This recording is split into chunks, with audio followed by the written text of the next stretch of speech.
Hey, what's up guys? நான் மனிஷ். நீங்கள் பார்க்குறது மனிஷ் பர்ஃபெக்ட் டெக். ப்ரீமியர் ப்ரோவில் நம்ம வீடியோ எடிட் பண்ணால் அந்த ஃபைலை வந்து எவ்வளோ குயிக்காக எக்ஸ்போர்ட் பண்ணுறதை அடோப் மீடியா என்கோடர் மூலிமா நம்ம வந்து தெரிஞ்சுக்க போகிறோம். இது ப்ரீமியர் ப்ரோக்கு மட்டும் இல்லை, ஆஃப்டர் எஃபெக்ட், ஃபோட்டோஷாப் இந்த மாதிரி எந்த ஒரு அப்ளிகேஷன் யூஸ் பண்ணாலும் நம்ம வந்து குயிக்காக வந்து ஃபைலை எக்ஸ்போர்ட் பண்ணுறதுக்கு நம்ம இந்த அடோப் மீடியா என்கோடர் யூஸ் பண்ண போகிறோம். அது என்ன, அது எப்படி யூஸ் பண்ணுறதுன்றது இந்த வீடியோ முழுக்க தெரிஞ்சுக்க போகிறோம். அதுக்கு முன்னாடி நம்ம சேனல் நீங்கள் சப்ஸ்கிரைப் பண்ணலாம்னா உடனே சப்ஸ்கிரைப் பண்ணிக்கோங்க. பக்கத்தில் இருக்க பெல் ஐக்கானில் ஆல் நோட்டிஃபிகேஷன் கொடுத்தீங்கன்னா நான் போடக்கூடிய ஒவ்வொரு வீடியோ உங்களுக்கு நோட்டிஃபிகேஷன்ஸாக வரும். சரி, வாங்க வீடியோக்குள்ளே போய் பார்க்கலாம்.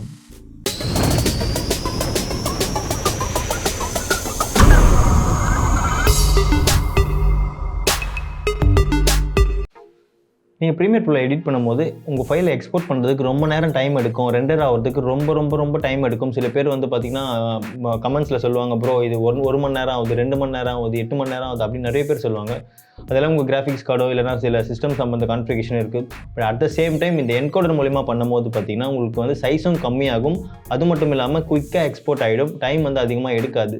ஸோ அதை தான் நம்ம இந்த வீடியோவில் பார்க்க போகிறோம். இப்போது நீங்கள் பார்க்குற இந்த ஸ்க்ரீன் தான் வந்து பார்த்தீங்கன்னா Adobe media encoder application screen. இதில் வந்து பார்த்தீங்கன்னா 4 விதமான பேனல்ஸ் இருக்குது. இது வந்து பார்த்தீங்கன்னா நம்ம ஒன்று ஒன்றா பார்க்கலாம். ஃபர்ஸ்ட் வந்து பேசிக்காக பார்க்கலாம். ஃபைல். இந்த ஃபைலுன்றது நீங்கள் எப்படி ஆட் பண்ண போகிறீங்க, சோர்ஸ் எந்த ஃபோல்டரை நீங்கள் ஆட் பண்ண போகிறீங்கன்றது பேசிக்காக நம்ம வந்து ஃபைலை ஆட் பண்ணிக்கிறது. அடுத்து வந்து பார்த்தீங்கன்னா ஆஃப்டர் எஃபெக்ட் காம்போசிஷன்.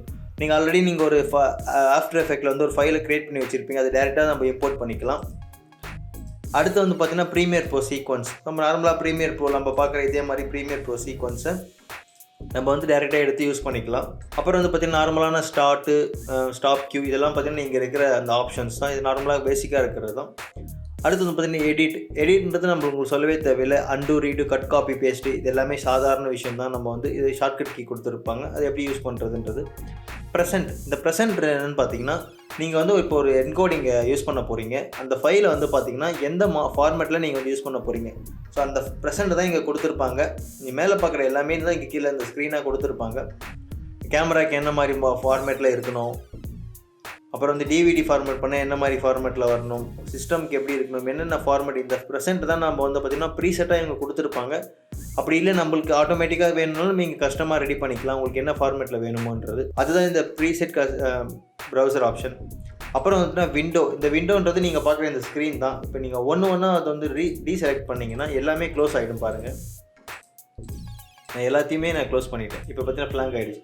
இப்போ இந்த விண்டோவை போயிட்டு நீங்கள் ஒன்று கொடுத்தீங்கன்னா உங்களுக்கு எல்லாம் இந்த விண்டோ ஆப்ஷன் திரும்பி பழைய மாதிரி வந்துடும். இப்போ உங்களுக்கு ஒரு கிளியராக புரிஞ்சிருக்கும். பேசிக் எல்லாமே இது தான். அடுத்து பார்த்தீங்கன்னா ஹெல்ப். இதில் ஒன்றுமே கிடையாது, ஷார்ட்கட் கீ இந்த மாதிரி யூஸ் பண்ணிக்கலாம். இப்போது அடோப் மீடியா என்கோடர்னா என்னென்னு நீங்கள் தெரிஞ்சுக்கிட்டீங்க. இந்த அப்ளிகேஷனோட ஃபுல் ஸ்ட்ரக்சரை நீங்கள் பார்த்துட்டீங்க. இப்போ இதில் வந்து ஒரு ஃபைலை நம்ம வந்து இம்போர்ட் பண்ண போகிறோம், ஓகேங்களா. அதை நீங்கள் டேரெக்டாக டபுள் கிளிக் கொடுத்தாலும் எடுத்துக்கலாம். அப்படி இல்லைனா நீங்கள் ஃபைலில் போய்ட்டு ஏற்கனவே சொன்ன மாதிரி தான் ஆட் சோர்ஸ்ன்னு கொடுத்தா கூட நீங்கள் எடுத்துக்கலாம். நான் என்ன சொல்கிறேன், ஷார்ட்கட்டாக சொல்கிறேன் உங்களுக்கு. இதை டபுள் கிளிக் பண்ணிங்கன்னா இப்போ நான் இந்த ஃபைலில் சேவ் பண்ணி வச்சுருக்கேன். இதை நான் ஓப்பன் பண்ணிக்கிறேன். இப்போ நம்ம வந்து ஆட் பண்ணிட்டோம். இப்போ வந்து பார்த்திங்கன்னா நம்ம வந்து சேஞ்ச் பண்ணிக்கலாம். என்ன ஃபார்மேட்டில் வேணும்னா நீங்கள் என்ன ஃபார்மேட்டில் நீங்கள் கொடுத்துக்கிட்டீங்களோ அதுக்கேற்ற மாதிரி நீங்கள் கொடுத்துக்கலாம். H24ன்றது பார்த்திங்கன்னா லேட்டஸ்ட் டெக்னீஷியன் ஃபார்மேட், இதை நீங்கள் கொடுத்துக்கலாம். அடுத்து வந்து கஸ்டம்ன்றது என்ன பிட் ரேட்டில் உங்களுக்கு, என்ன ஃப்ரேம் ரேட்டில் உங்களுக்கு வேணும், பிக்சல் என்ன பிக்சலில் வேணும். நான் யூடியூப்க்குன்னு கொடுத்துக்கிறேன். கொடுத்துட்டு ஓகே கொடுத்துட்டேன். ஃபைல் நேம் நான் யூஸ்வலாக ஃபைல் நேம் நம்ம க்ரியேட் பண்ணிக்க வேண்டியதான். இப்போ ரெடிட் ஆகிடுச்சு. இப்போ இந்த ப்ளே பட்டன் நம்ம கொடுத்தோம்னா நம்மளுக்கு ஃபைல் வந்து பார்த்திங்கன்னா குயிக்காக ரெண்டரிங் ஆக ஆரம்பிச்சிடும். இந்த மாதிரி நீங்கள் எத்தனை ஃபைல் வேணால் நீங்கள் டேரெக்டாக இம்போர்ட் பண்ணிக்கலாம். இதே மாதிரி ஒரே சமயத்தில் நீங்கள் 1 2 3 ஏகப்பட்ட ஃபார்மேட்டை நீங்கள் வந்து இதே மாதிரி பண்ணிக்கலாம். இந்த பாருங்கள், இந்த மாதிரி கொடுத்துட்டு எல்லாத்துலேயுமே நீங்கள் வந்து ஸ்டார்ட் பண்ணிங்கன்னா கொடுத்துட்டு ஸ்டார்ட் ஆப்ஷன் கொடுத்தீங்கன்னா நீங்கள் ஆட்டோமேட்டிக்காக எல்லாத்தையும் ஒன்று மேலே ஒன்று வந்து வந்துகிட்டே இருக்கும். இப்போ உங்களுக்கு கிளியராக புரிஞ்சிருக்கும் அடோப் மீடியா என்கோடரை பற்றி. நம்ம வந்து ஈஸியாக வந்து எந்த ஒரு ஃபார்மேட்டையும் நம்ம டேரெக்டாக இம்போர்ட் பண்ணி நம்ம வந்து ஈஸியாக ரெண்டரிங் பண்ணிடலாம். ரொம்ப டைம் எடுக்காது. உங்கள் எல்லாருக்குமே இது யூஸ்ஃபுல்லாக இருக்கும். ஸோ இப்போ நம்ம இந்த அடோப் மீடியா என்கோடர் மூலிமா எப்படி நம்ம வந்து ஃபைலை எக்ஸ்போர்ட் பண்ணுறதுன்னு கற்றுக்கிட்டோம். ஆனால் ப்ரீமியர் ப்ரோவில் நம்ம எப்படி எக்ஸ்போர்ட் பண்ணுறதுன்னு உங்களுக்கு கேள்வி கேட்கும், கண்டிப்பாக கேட்பீங்க. ஸோ அதுக்கு நான் சொல்லிடுறேன். ரொம்ப சிம்பிள் தான். நீங்கள் சீக்வன்ஸை டேரெக்டாக அப்படி கிளிக் பண்ணிக்கோங்க. கிளிக் பண்ணிக்கிட்டு ஃபைலில் போயிட்டு நம்ம நார்மலாக எக்ஸ்போர்ட்னு கொடுத்தோன்னா மீடியான்னு வரும். மீடியம் கொடுத்தீங்கன்னா நீங்கள் நார்மலாக இந்த மாதிரி எக்ஸ்போர்ட் கொடுத்து எக்ஸ்போர்ட் பண்ணிங்க. பட் இதில் எக்ஸ்போர்ட் கொடுத்து டைம் ஆகும்னா இது கியூன்னு ஒரு ஆப்ஷன் இருக்கும். இதை கிளிக் பண்ணிங்கன்னா உங்களுக்கு வந்து பார்த்தீங்கன்னா என்கோடர் கியூலாம் வந்து உங்களுக்கு ஆட்டோமேட்டிக்காக வந்துடுச்சு.